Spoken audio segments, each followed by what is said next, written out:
Bismillah, assalamualaikum, selamat datang kembali di Fakta Sejarah. Bagian kelima, misofonia, bersuara atau mati, wadal satu dusun. Sebuah kisah yang dituliskan oleh Sans et Retagoy. Ini dia selengkapnya.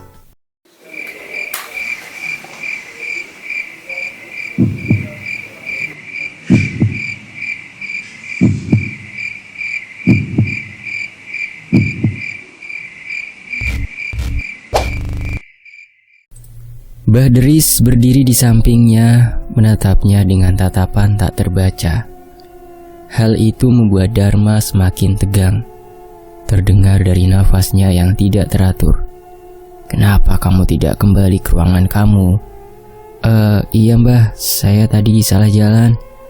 Mbah Deris jelas tidak bisa dibohongi. Ia memegang lengan Dharma cukup erat, sehingga membuat pria itu sontak kaget. "Kembalilah." Dharma yang mendengar itu semakin mengernyit bingung. Lengannya sampai merah dipegang oleh Mbah Deris. Tidurlah dengan nyenyak. Dharma menelan ludahnya sesaat melihat pria tua itu tersenyum sinis padanya. Iya mbah, saya kembali." Dharma segera pergi dari sana. Ekor matanya melirik ke belakang, tepatnya ke arah luar jendela. Ia keheranan ketika melihat keadaan halaman belakang sepi. Tidak ada aktivitas yang sedang dilakukan, padahal jelas tadi ia melihat mereka sedang menyiapkan ritual. Kemana mereka pergi? Dharma berjalan cepat menuju ruangannya, berharap ia bisa bertemu Alisa untuk segera mengajak gadis itu pergi dari sana. Saat membuka pintu, keadaan di dalam begitu sepi dan renggang. Ia meringis sakit ketika merasakan perutnya semakin panas dan nyeri. Kaki Dharma perlahan melangkah, menyusuri setiap kamar yang ada di lorong untuk mencari gadis malang itu. Ia tidak menemukan apa-apa selain kehampaan, sehingga akhirnya ia bertemu Nyai Sepur yang sedang berjalan menaiki tangga. Nenek tua itu terlihat membawa sesuatu di tangannya. "Nyai." Dharma berjalan mendekati Nyai Sepur. Tatapannya langsung tertuju pada rambut yang ada di atas nampan yang dipegang oleh Nyai Sepur. Ekor mata Dharma kini melirik sinis. "Nyai, di mana Alisa?" Nyai Sepur menelan ludahnya cukup sulit. "Dia sedang istirahat." "Di mana?" "Akan lebih baik kamu istirahat di ruangan kamu." "Tolong hentikan Nyai. Nyai sudah terlalu sering berbohong." "Aku tidak pernah membohongi kalian," katanya. "Nyai pasti tahu kan tentang ritual yang sedang disiapkan di belakang rumah. Terus ini rambut siapa?" Nyai Sepur menghela nafas berat. Ia enggan peduli, mulai berjalan menaiki anak tangga. Hal itu membuat Dharma langsung menarik lengannya. Dalam keadaan tua renta seperti itu, Nyai Sepur tumbang. Nampan yang ia pegang jatuh berantakan di tangga. "Dharma," kata Nyai. "Kalian semua iblis," jawab Dharma. Dharma segera mengambil rambut itu, lalu berjalan tertatih-tatih untuk mencari Alisa. "Dharma, lepaskan rambut itu." Dharma tidak peduli. Ia terus berjalan sehingga terdengar dari belakang Nyai Sepur teriak murka. "Kamu akan celaka, Dharma." Suaranya menggema di segala sisi. Dharma berjalan ngos-ngosan. Ia memegang perutnya yang terasa semakin sakit, namun pikirannya tetap tertuju pada Alisa. Gadis itu pasti sedang tidak baik-baik saja. Alisa," gumam Dharma mulai serak, memanggil di tengah-tengah kosong. Dharma malah terduduk lemah dengan perut mulai mengeluarkan darah. Ia berdecak kesal mulai melepaskan ikatan hitam itu. Betapa terkejutnya Dharma ketika melihat luka di perutnya sudah dipenuhi oleh belatung berwarna hitam. Belatung itu semakin merobek lukanya dan membuat darah semakin mengucur keluar. Mata Dharma memerah, menahan sakit. Air mata bahkan hampir keluar saat ia berusaha mengeluarkan belatung itu dari perutnya. Usahanya tidak berubah apa-apa. Belatung itu malah semakin banyak menggerogoti perutnya. Pasti obat itu yang membuatnya seperti ini. Dengan sisa tenaganya dan dalam keadaan wajah pucat pasi, Dharma berusaha berdiri tegap. Namun, Hal itu membuat perutnya semakin sakit. Tak sadar air matanya keluar, tapi ia tetap tegar berjalan tertatih-tatih untuk mencari Alisa. "Kamu di mana, Alisa?"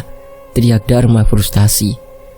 "Teriak kalau kamu mendengar suaraku," lanjutnya diambang putus asa. Dharma semakin tidak bertenaga. Penglihatannya kunang-kunang, tapi ia tetap memaksakan diri. "Uruslah dirimu dulu sebelum membantu dia." Suara itu berasal dari belakang Dharma. Segera ia menoleh dan mendapati pria itu kini berdiri di depannya.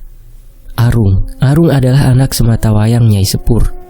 Ia juga ikut andil dalam memanipulasi keadaan di asrama itu. "Tinggalkan aku," Dharma tampak merosot lemah di lantai. "Lepaskan Alisa," lanjutnya. Arung malah tersenyum mengejek. Memprihatinkan.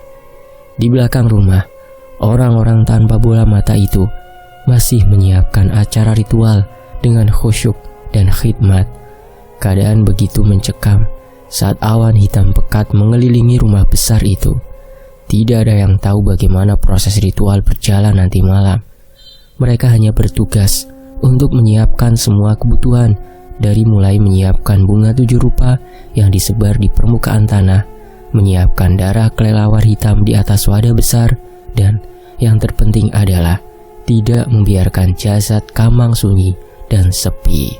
Kini Mbah Deris keluar dari mulut pintu, menatap seluruh orang-orang yang sudah berjajar rapi membentuk lingkaran di tengah-tengah lapangan.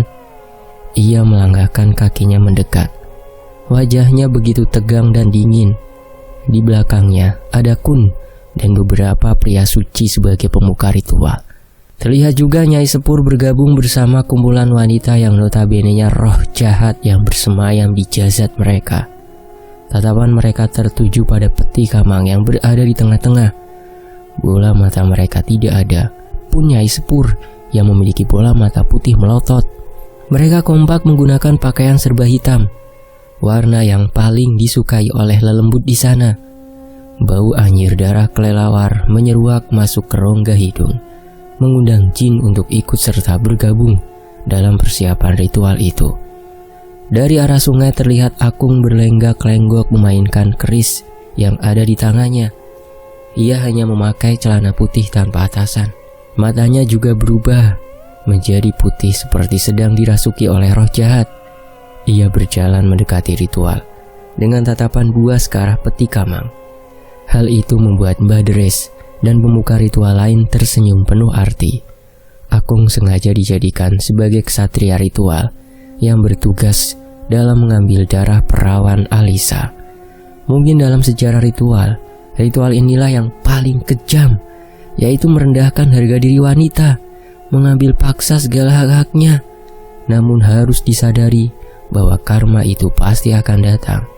Begitupun dengan apa yang diterima oleh Alisa hari ini. Ia lahir dalam keadaan mengorbankan nyawa manusia. Meskipun bukan sepenuhnya salah, namun Alisa membawa petaka bagi hidupnya dan orang lain.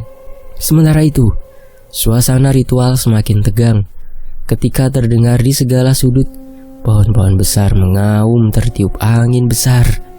Samar-samar terdengar suara gamelan bergemuruh kecil hingga terdengar sangat memekikan. Kini hujan turun semakin deras, beberapa kilat bahkan menyambar di segala sisi. Akung terus menunjukkan kepiawaiannya, menari gagah di tengah-tengah mereka. Yang tadinya suasana pagi terang, kini gelap gulita seperti badai yang siap mengamuk massa. Mbah Deris mulai berjalan mendekati peti Kamang. Ia membuka peti itu sedikit demi sedikit, sehingga terlihat jasad Kamang yang memakai pakaian serba hitam dengan tubuh masih lengkap karena diawetkan selama 17 tahun. Hanya saja jasadnya terlihat pucat, tidak dialiri oleh darah sedikit pun. Air hujan kini mulai mengalir di wajah dan seluruh permukaan tubuhnya. Terlihat Mbah Deris mencium wajah putranya dengan tangis bahagia. Kamang akan dibangkitkan malam ini. Putranya akan kembali hidup. Mbah Deris bahagia meskipun kenyataannya setelah Kamang bangkit, ia harus merelakan nyawanya melayang.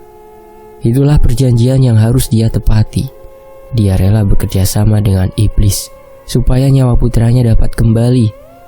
Sayup-sayup terdengar kidung mulai didengungkan oleh peserta ritual di sekelilingnya. Suara mereka begitu merdu bersamaan hujan yang diselingi oleh guntur. Jasad Kamang mulai dipindahkan oleh pemuka ritual di atas kayu yang sudah ditata sedemikian rupa. Akung yang masih dirasuki oleh setan kini mengibaskan kerisnya di punggung mereka hingga mengucurkan darah segar dan amis. Tidak ada yang meringis kesakitan. Malah mereka semakin khusyuk berdoa sambil mengitari jasad Kamang. Berbeda dengan Mbah Deres yang sedang melihat keadaan di sekelilingnya, ia bisa melihat lelembut dari berbagai jenis sudah berkumpul di sekitar mereka untuk mengikuti ritual tersebut. Hal itu membuat Mbah Deres lega sekaligus bahagia. "Kenapa kamu berkhianat pada aku, Deres?" Seorang pria tua yang memakai baju adat Jawa dan berwajah hancur itu menatap dengan mata melotot hitam. Saat Mbah Deres melirik ke belakang, ia malah menghilang dan senyap. "Kamu akan kalah, Deres." Mbah Deres lagi-lagi menengok ke belakang. Ia tak menemukan apa-apa. Siapa yang berani mengganggunya di saat sedang khusyuk melaksanakan ritual ini? "Takutlah pada penguasa." Mbah Deres langsung membalikan tubuh. Seketika nafasnya keluh ketika melihat Eyang Uton sedang merangkak di permukaan tanah dengan mulut mengeluarkan darah dan mata melotot tajam. Bukan satu saja, tapi wujudnya hampir 5 dengan kuku-kuku tajam. Ia berusaha mendekati Mbah Deres dengan tatapan buas ingin menerkam. Hal itu membuat Mbah Deres membaca kidung yang sering dilafalkan oleh Eyang Uton. Lihatlah sekarang, Eyang Uton histeris kesakitan, sehingga beberapa detik kemudian suaranya menghilang dan lenggang. Sementara itu Mbah Deres bernafas lega. Ia kembali fokus pada ritual yang sedang dipersiapkan oleh pemuka ritual. Tatapannya malah tertuju pada 3 anak muda yang sedang berdiri di depan jasad Kamang dengan tubuh bersimbah darah. Mereka adalah Yani, Afia, dan Batar. Tatapan ketiga anak muda itu kosong. Kini tatapannya malah tertuju pada Mbah Deres. Seketika mereka berubah menjadi sosok bertubuh besar dengan wajah berantakan dan gigi-gigi tajam ingin menerkam pria tua itu. Tubuh mereka sekejap berdiri di depan Mbah Deres, mencekek leher pria itu dengan kuku-kuku runcingnya, merobek tubuhnya dengan buas dan berteriak pekik di telinga Mbah Deres. Hal itu membuat Mbah Deres terlihat mengamuk sendirian di tengah-tengah prosesi ritual. Bahkan ia teriak meminta tolong, namun tidak ada yang mendengar lantaran fokus dengan kidung dan gamelan yang bersenandung ribut. Rasanya setengah mati gila ketika Guntur saling sahut murka, namun tidak ada yang bisa menolong pria rentan itu. Bahkan kini matanya mulai memutih, tanda ada roh jahat yang merasuki tubuhnya. Tubuhnya tiba-tiba merangkak, menatap lurus ke arah jasad Kamang dengan bibir mengulum senyum penuh arti. Saat pemuka ritual sedang fokus menaburkan bunga 7 rupa dan darah kelelawar hitam ke atas jasad Kamang, Mbah Deres tiba-tiba melompat, lalu sigap menggigit kepala Kamang dengan buas. "Apa yang sedang kau lakukan?" Kun menghentak murka, menarik paksa Mbah Deres hingga terlempar ke atas tanah. Pria tua renta itu tersenyum sinis, seolah menyimpan dendam pada Kamang. Dia sedang dirasuki. "Uruslah dia," perintah Kun kepada yang lain, sembari fokus membacakan doa dan lanjut mengurus jasad Kamang. "Kalian sudah melawan pencipta, kalian akan binasa." Mbah Deres terpaksa dibawa pergi dari sana supaya persiapan ritual berjalan lancar. Saat hendak mengusap wajah Kamang dengan rambut hitam itu, rambut yang diperebutkan oleh Nyai Sepur dengan Dharma, tiba-tiba leher Kun terasa diremas kencang oleh sebuah tangan dari belakangnya. Kun mulai sesak, namun pria tua itu tetap gigih melanjutkan proses ritual tersebut. Sampai akhirnya Kun merasakan tubuhnya berat. Hampir ia merosot lemah dengan darah mulai keluar dari hidungnya. Jiwa-jiwa yang datang tidak akan selamat. Jiwa-jiwa yang pergi akan tenang. Tidak ada jin yang bisa menaklukkan manusia. Kami memiliki kekuatan yang tidak bisa dikalahkan. Jiwa yang tersesat pergilah dengan damai. Jiwa yang tidak tahu arah, pergilah dengan tentram. Kun terus melafalkan keempat kalimat itu berulang kali. Perlahan tubuhnya terasa ringan dan tidak ada yang mengganggu lagi. Ia kembali melanjutkan prosesi ritual selanjutnya, yaitu berjalan ke tengah-tengah lapangan dengan tatapan tertuju pada 1000 kepala manusia yang akan ditumbalkan. Sontak, Kun menengok ke belakang dan mendapati Akung sedang menyeret jasad Kamang dengan mata melotot hitam dan gigi menggertak seolah marah. Keris yang ada di tangannya tertancap di atas dada Kamang. Hal itu semakin membuat Kun frustasi, tidak menyangka hal ini akan terjadi. "Akung!" bentak Kun, namun pria muda itu tidak menoleh. Ia terus berjalan membawa Kamang ke arah sungai, di mana keadaan pada siang hari itu berubah menjadi malam, lantaran di sekeliling mereka kegelapan tidak dapat dihindarkan. Badai terus mengamuk, menimbulkan hujan dan angin saling bertarung hebat. Pemuka ritual lain sedang sibuk mengurus Badris. Kini sisanya tergeletak di depan Kun dengan leher terluka parah. Kun hanya menelan ludahnya cukup sulit, menatap Akung karena ritualnya tidak berjalan semestinya. "Ada yang salah," gumam Kun cukup takut. "Kamu salah, Kun." Suara itu berasal dari sisi pohon besar di dekat tempat ritual terjadi, di mana terdapat seorang nenek tua berambut panjang sedang bergelantungan dengan kepala menggantung ke bawah, sedangkan kaki menggantung di ranting pohon. Matanya melotot hitam dengan gigi-gigi tajam penuh darah. Ia terkekeh seolah sedang mengejek. "Akung bukan orang yang tepat, Kun." Jelasnya tiba-tiba berdiri di depan Kun dengan kepala bergerak mengikuti alunan gamelan yang terus beriringan. "Dia pria yang angkuh dan serakah. Bagaimana bisa kamu memilihnya?" lanjutnya. Kun berdecak kesal, lantas mengejar Akung yang sudah menyeret Kamang jauh ke arah sungai. "Kau akan celaka, Kun." Kun merasa tubuhnya berat untuk digerakkan. Ternyata nenek tua itu sedang berada di atas punggungnya. "Kamu akan mencelakai dirimu sendiri." Kun menelan ludahnya, takut, sedikit terancam dengan beberapa kalimat nenek tua itu. Dengan sisa tenaganya, ia berusaha melafalkan mantra yang membuat lelembut di sana tidak berani mengganggunya lagi. Akhirnya ia bisa berlari ke arah sungai, mencari Akung yang sedang sibuk memotong-motong jasad Kamang di atas batu besar. Untung saja baru jemarinya yang terpotong, sehingga Kun bisa menyeret Akung, kemudian menenggelamkan kepala pria itu supaya sadar secepatnya. Terjadi pemberontakan hebat dari Akung, lebih tepatnya jin yang ada di dalam tubuhnya. Namun itu tidak berlangsung lama, ketika Kun terpaksa memukul tengkuknya hingga membuatnya pingsan tidak sadarkan diri. Terlihat bayangan hitam terbang ke arah sisi di sepanjang sungai, sehingga muncul banyak sosok perempuan tanpa kepala. "Di mana kepala kami? Kenapa kalian tega? Di mana kepala kami, Kun?" hendak mereka memekikan telinga hingga membuat Kun terbaring lemah dengan suara merintih meminta tolong. Sakit, hentikan," gumam Kun. Namun tubuh pria itu malah dibanting keras ke arah air oleh sosok-sosok itu, sehingga akhirnya Kun ikut tidak sadarkan diri, terapung di atas air dengan wajah bengkak penuh darah. Di sisi lain, terlihat proses ritual terus berlangsung terjadi, di mana Nyai Sepur dan peserta ritual masih sibuk menyenandungkan kidung yang diiringi oleh suara gamelan.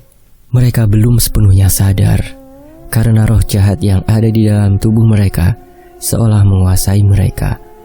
Hal itu yang membuat mereka tidak bisa diganggu oleh apapun. Ini berbeda dengan keadaan di dalam rumah, di mana di segala sudut rumah muncul sosok-sosok yang memakai pakaian kerajaan sedang ramai melakukan pesta rakyat. Ini menurut penglihatan Dharma yang sedang berjalan di sisi mereka. Wajah mereka normal, seperti manusia pada umumnya. Tidak ada yang buruk rupa. Mereka terlihat asik bercengkrama, sesekali mencicipi segala makanan yang tersedia. "Minum, nak." Nenek tua berambut putih itu berjalan ke arah Dharma, menyodorkan gelas yang terbuat dari bambu. Di dalamnya terlihat air putih segar, membuat Dharma segera mengambilnya. Belum meneguk, pikiran Dharma langsung fokus. Ia sadar bahwa rumah ini sejak awal sudah aneh. Bagaimana mungkin ada kumpulan manusia kerajaan di rumah ini? Sedangkan dari awal, rumah ini sepi hanya ditempati oleh beberapa orang saja. Ia bahkan tidak pernah melihat mereka sebelumnya. "Monggo nak, diminum." Dharma menatap dalam sosok nenek di depannya. Mata nenek tua itu terlihat kosong dan hampa. Senyumnya begitu ramah. Namun semakin menatapnya, Dharma semakin pusing. "Sudah nek, minum supaya perut kamu sembuh." Dharma memilih menggeleng, mengembalikan minuman itu lalu melanjutkan langkahnya untuk mencari Alisa. Tujuannya, ia melirik ke belakang. Benar saja, nenek tua itu sudah tidak ada di tempatnya. Hal itu yang membuat bulu kuduk Dharma semakin merinding. Ia lebih memilih melihat ke bawah daripada melihat ke sekelilingnya. Tanpa ia sadari, sosok-sosok itu sedang meliriknya dengan hampa. "Kamu sedang mencari apa?" Dharma mengusap dadanya kaget ketika seorang pria muda kini berdiri di depannya dengan bibir mengembang senyum manis. Ia memakai pakaian kerajaan khas bangsawan. Dharma bahkan tidak pernah mengenalinya sebelumnya. "Pergilah, kamu sudah selamat." Dharma menggeleng pelan. Ia yakin pasti ini salah satu pengganggu yang bisa menghentikannya untuk mencari Alisa. "Teman kamu sudah tidak bisa diselamatkan." Dharma melirik pria muda itu, lalu mengerjit bingung. Jiwanya sudah terikat. Takdirnya memang begitu. "Bagaimana bisa aku percaya, sedangkan kalian dalang di balik semua ini?" Setelah mengatakan itu, Dharma tiba-tiba memuntahkan darah hitam pekat, di mana banyak belatung yang bercacaran di sana. "Pergilah dan selamatkan dirimu. Datang sendiri, pulang sendiri. Lupakan mereka." Dharma tumbang. Pria itu bahkan tidak iba untuk sekedar membantunya. Ia terus memuntahkan darah hitam, sehingga membuat perutnya terasa dililit dan semakin sakit. Detik berikutnya, penglihatannya buram dan semuanya berubah menjadi gelap. Malam pun tiba. Tidak ada proses ritual seperti tadi pagi. Hanya saja hujan tidak berhenti, sehingga membuat hawa di dalam rumah semakin lembab dan mencekam. Apalagi tidak ada lampu penerangan yang mampu membuat penglihatan jadi terang. Hanya beberapa lilin yang menyala di bagian dinding. Beberapa kilat datang menyambar, membuat kain putih di jendela berkibar, sehingga membuat ruangan yang ditempati oleh Dharma terasa begitu mengerikan. Entah siapa yang membawanya ke sana. Yang jelas, Dharma kini hanya memakai celana putih dengan bagian tubuh atas terbuka. Dharma melirik perutnya yang semakin parah dan menghitam seperti terinfeksi sesuatu. Ia meringis sakit ketika mendapati kaki dan tangannya diikat dengan rantai di sisi ranjang. Ia tidak bisa bergerak. Bangun saja rasanya susah, apalagi memaksa untuk pergi dari ruangan gelap itu. Sret, pintu terbuka dengan sendirinya, memberikan angin kencang leluasa masuk ke dalam ruangan. Dharma menelan ludahnya cukup sulit ketika melihat seorang wanita berpostur tinggi tiba-tiba datang, lalu berjalan perlahan ke arahnya. "Siapa kamu?" Dharma tidak bisa melihat jelas wajahnya karena dihalangi oleh rambut panjangnya. Ia memakai pakaian serba putih dan tidak bersuara sedikit pun. Ia semakin mendekat dan tepat di depan Dharma. Ia mengangkat wajahnya perlahan. "Alisa?" Wanita itu menggeleng pelan lalu tangannya terangkat, menunjuk ke arah dinding di sisi kiri. "Alisa, tolong bukakan rantai ini, biar kita sama-sama pergi dari sini. Cepat, aku mohon." Wanita itu malah melotot, menatap Dharma dengan tatapan tajam dan tidak suka. "Cepat sebelum orang-orang itu kembali." Dharma setengah mati kaget. Wanita yang mirip Alisa itu melompat ke atas tubuhnya, lalu melototkan matanya di depannya. Tangannya mencengkeram kuat leher Dharma, seolah ingin membunuhnya. "Kamu bukan Alisa." Kini Dharma menyadari ketika ia tak sengaja mencium bau khas melati di rambut panjang wanita itu. Apalagi wajahnya pucat, kuku-kukunya begitu tajam. Dan Dharma merasa pusing berada di dekatnya. "Alisa tidak boleh mati," bisik wanita itu penuh penekanan.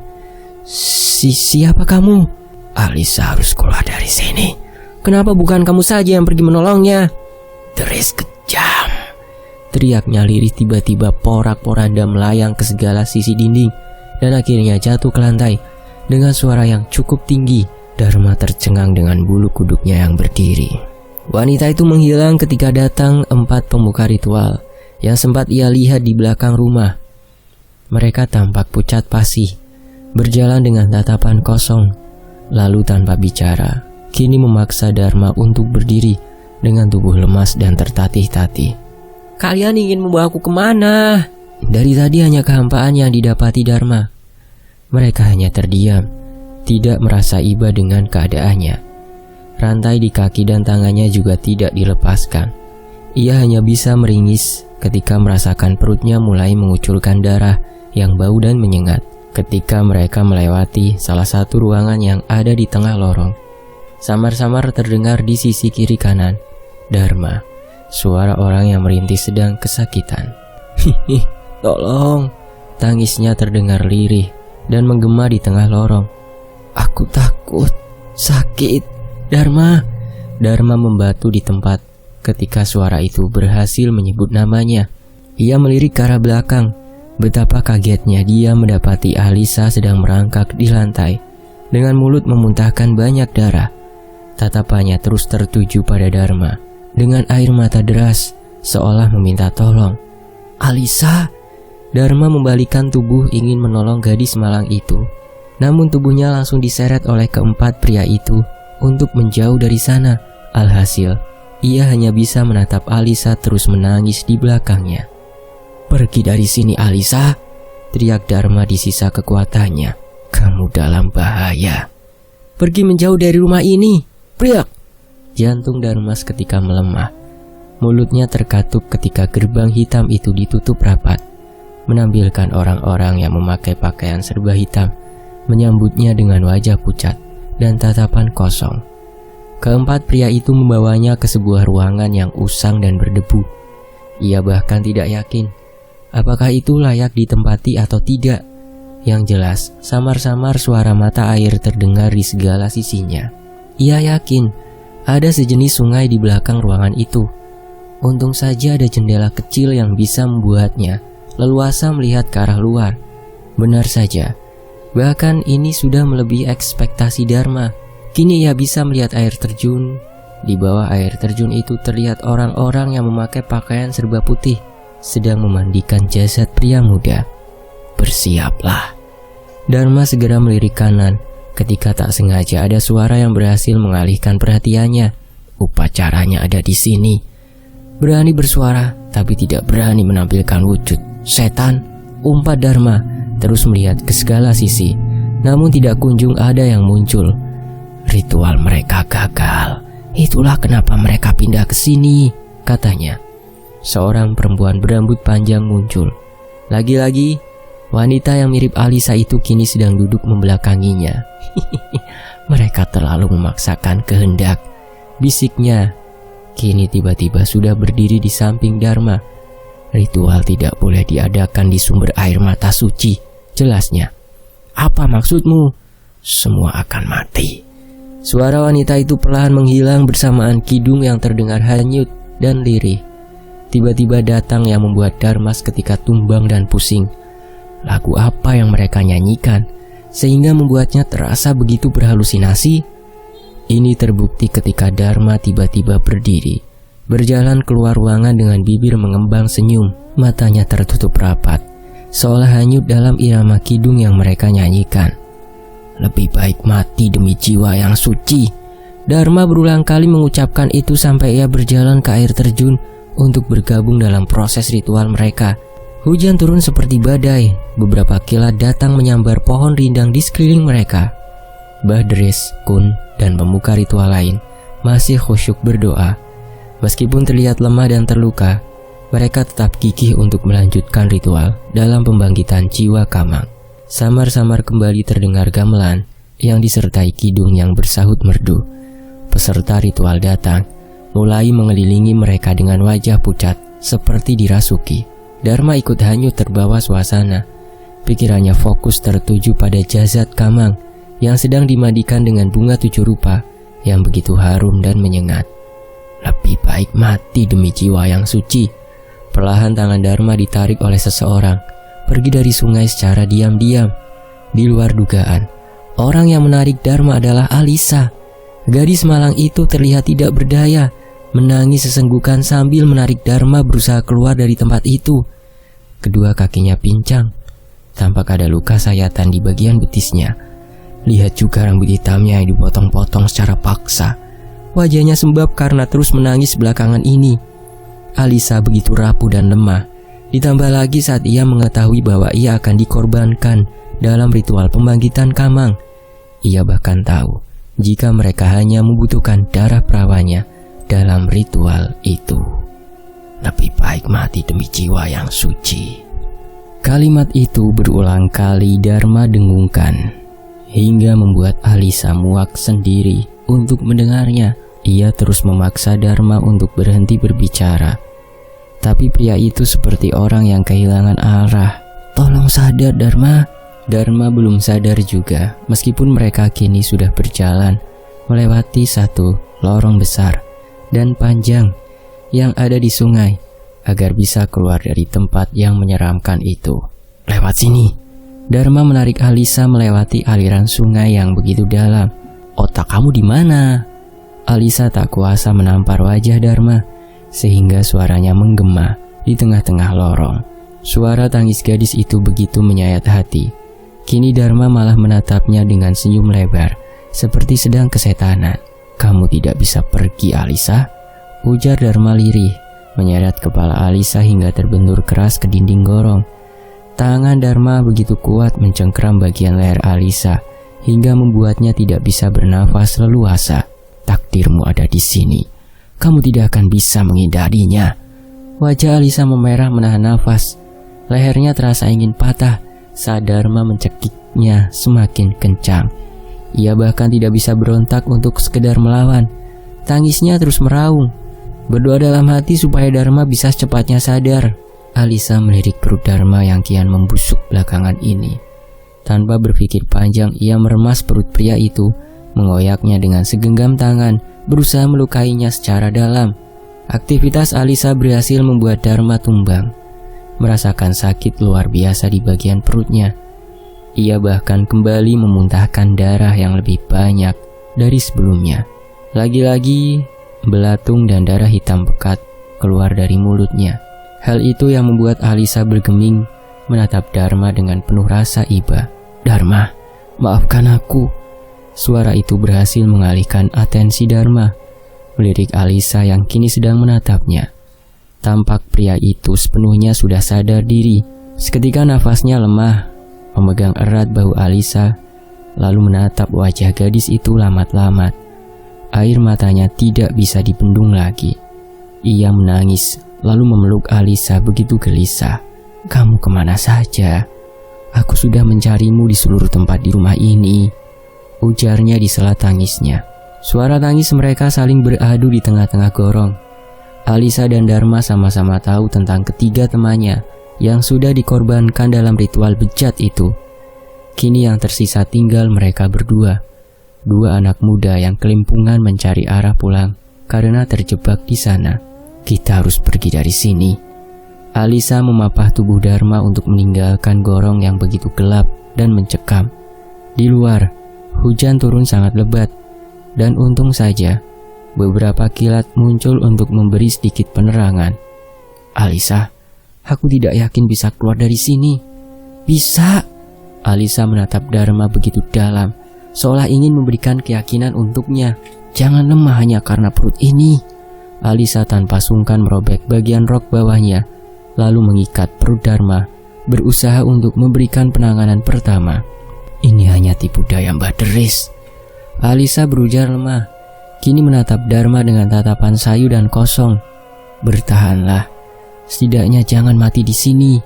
Dharma menghela nafas berat, mengusap air mata di ujung matanya, lalu mengangguk lemah. Ia tersenyum tipis lalu memegang tangan Alisa cukup erat. Ayo pergi. Kini mereka berjalan lagi. Kebetulan ujung gorong sudah ada di depan. Cahaya kilat memburu menunjukkan berbagai wujud di sepanjang tepi sungai. Rasanya badai malam itu lebih besar dari biasanya. Saat hendak keluar dari gorong, terlihat raut Alisa berubah drastis.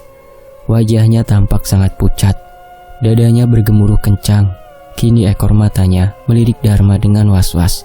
"Kenapa diam, Alis?" "Shh." Alisa berubah cemas, menarik tubuh Dharma agar bersembunyi di balik punggungnya. "Kenapa mereka banyak sekali?" Gumam Alisa bergetar takut. Dari awal Dharma meyakini ada yang berusaha mengikuti mereka. Ini terbukti ketika ia mencium bau melati yang menyeruak datang di sekeliling mereka. "Apa mungkin takdir kita mati di sini?" Alisa malah bergumam putus asa, menangis seperti gadis yang sedang ketakutan. Dharma mengambil alih, melindungi Alisa agar bersembunyi di balik punggungnya.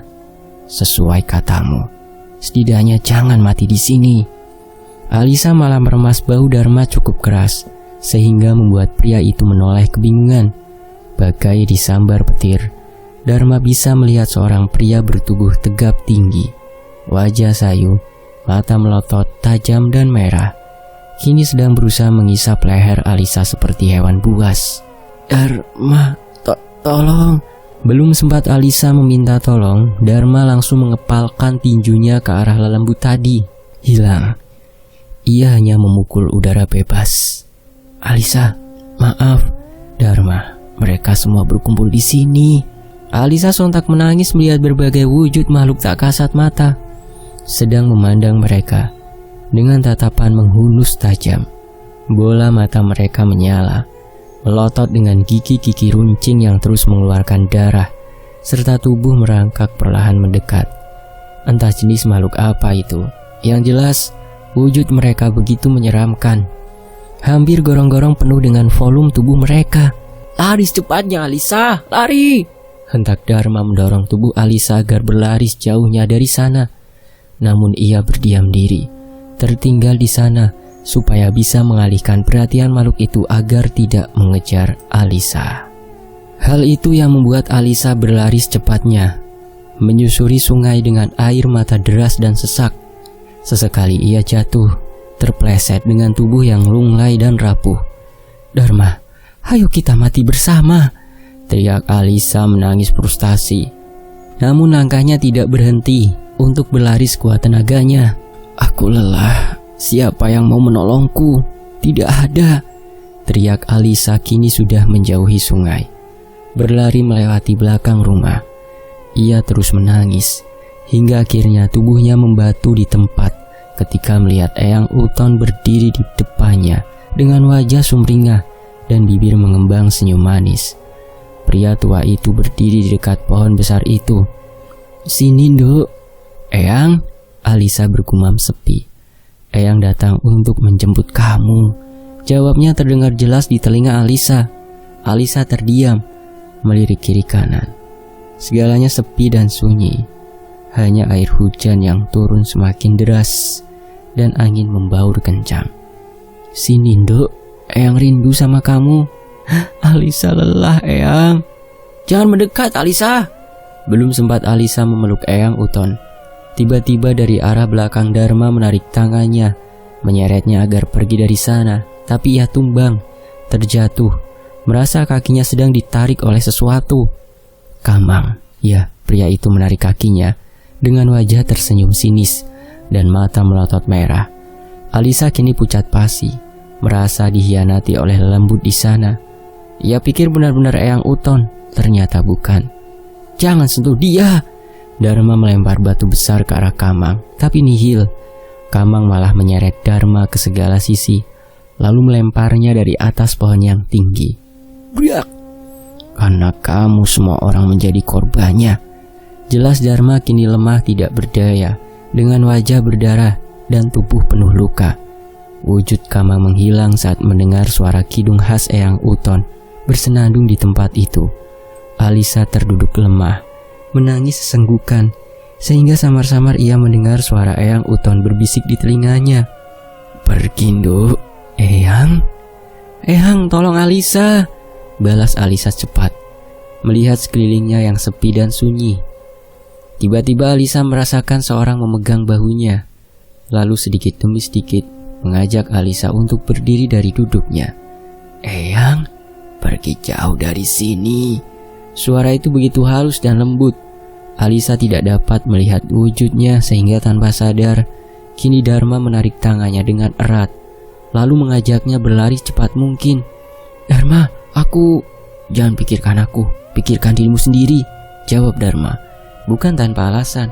Kini Alisa melihat tubuh Dharma sudah lemah, koyak, perutnya membusuk, dan kakinya pincang-pincang. Namun ia tetap kuat untuk berambisi menolong Alisa agar keluar dari sana. Hal itu yang membuat Alisa semakin terisak menangis. Kini mereka sudah berada di dalam rumah. Tinggal melewati itu, mereka dapat keluar dari sana dengan selamat. Namun takdir berkata lain. Saat melewati lorong di dalam rumah, terlihat semua pintu ruangan terbuka, tertutup, seperti sedang diamuk oleh angin besar. Suasana semakin mencekam. Ketika semua lampu padam, tidak dapat memberikan penerangan bagi mereka. Masuk di sini berarti menetap untuk selamanya. Diri mereka hanyut dalam kekosongan. Dharma dan Alisa menegang, berdiri di tengah-tengah lorong dengan mata sesekali melirik salah satu ruangan itu. Tampak di dalam ruangan, makhluk tak kasat mata dari berbagai jenis sudah memenuhi area, menatap mereka dengan tatapan tak wajar. Ada yang berjenis manusia, namun wajahnya hancur. Ada yang mirip seperti hewan dengan lidah panjang menjulur keluar. Ada juga yang berbadan tinggi besar dengan mata melotot merah. Dan yang paling menakutkan adalah ribuan kepala yang melayang di udara. "Kamu tahu kan pintu keluar di mana?" Alisa menggeleng cepat. "Meskipun tahu, aku tidak yakin bisa selamat dari sini." "Percaya pada dirimu sendiri, Alisa." "Ayo mati bersama." Mendengar hal itu, Dharma semakin mengeratkan genggaman tangannya. Tampak pria itu menghela nafas panjang. Lalu samar-samar terdengar seorang tertawa riang, seperti sedang mengejek mereka. Mereka adalah Mbah Deris, Kun, Nyai Sepur yang sedang berada di ujung lorong. Sepertinya mereka memang iblis yang menyamar jadi manusia. Mereka terlalu kejam untuk disebut sebagai manusia. "Apa mau kalian?" Pertanyaan Dharma semakin membuat mereka tertawa remeh.